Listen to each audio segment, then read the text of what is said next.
Hello friends, welcome back to another new mini blog. এখানে সকাল সকাল আমি আমার রেডি হয়ে গেছি। কেমন লাগছে আমাদের বলো। আর দেখো আমি একটা নতুন কানের পরেছি, আর এটা দেখানোর জন্য তোমাদের তো চেষ্টা করছি, আর মা এখানে চলে আসছে।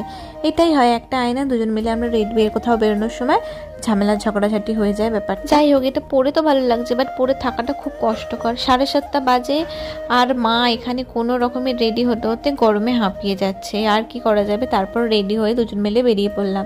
আজকে আমরা যাচ্ছি হচ্ছে রাজবলহাটে রাজবল্লভী মায়ের কাছে। ছুটে ছুটে তো স্টেশনে চলে এলাম, কিন্তু ট্রেন মামাই লেট করে এলো। যাই হোক, ট্রেনে উঠে পড়লাম। আর ট্রেনে উঠলেই এত রকমের খাবার চোখের সামনে যায়, আমি শুধু হাঁ করে বসে থাকি। আমার তো ট্রেনের খাবার যাই উঠুক না কেন সবই মনে হয় একটা করে কিনে খেয়ে নিই।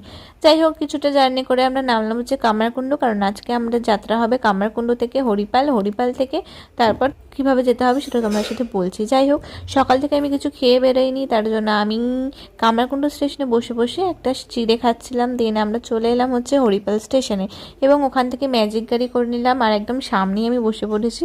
তো চলো এখন যাওয়া যাক। বলতে গেলে প্রায় 1 বছর আগে থেকে এই মায়ের ভিডিও ছবি আমি ফেসবুকে দেখি, তো অনেকদিন থেকে যাওয়ার ইচ্ছে ছিল। ফাইনালি আমাদের যাওয়াটা হলো। আর ম্যাজিক গাড়ি করে হরিপাল স্টেশন থেকে প্রায় 1 ঘন্টা টাইম লাগে। 1 ঘন্টা পর আমরা পৌঁছে গেলাম মায়ের মন্দিরে, এবং ফুলের ডালা কিনে আমরা এখন পুজো দিয়ে দিচ্ছি। এই যে মায়ের দর্শন করে নাও। এই মন্দিরটা সকাল 8টা থেকে রাত 8টা অবধি খোলা থাকে। আর হচ্ছে ভোগ পাওয়া যায় এখানে। ভোগের কুপনের প্রাইস হচ্ছে 40 টাকা। তো আমরা ভোগ খেয়ে এসেছিলাম। আর পুজো শুরু হয় মনে হয় 10টা থেকে, আমরা তো 10:30 গেছিলাম। তখনও পুজো দিলাম ভালো মতো ফাঁকা মতো দিয়ে। তারপর হচ্ছে আমরা ভোগ খেয়ে আমি একটা এরকম ফ্যান কিনলাম, গরমে অনেকদিন থেকে কেনার ইচ্ছা ছিল। তারপর লেবু মালাই খেয়ে আবার ট্রেন ধরে বাড়ির পথে রওনা দিলাম। তাহলে চলো আজকের ভিডিওটা এখানে এন্ড করে দিলাম। ভালো লাগলে লাইক করে দিও। Thanks for watching.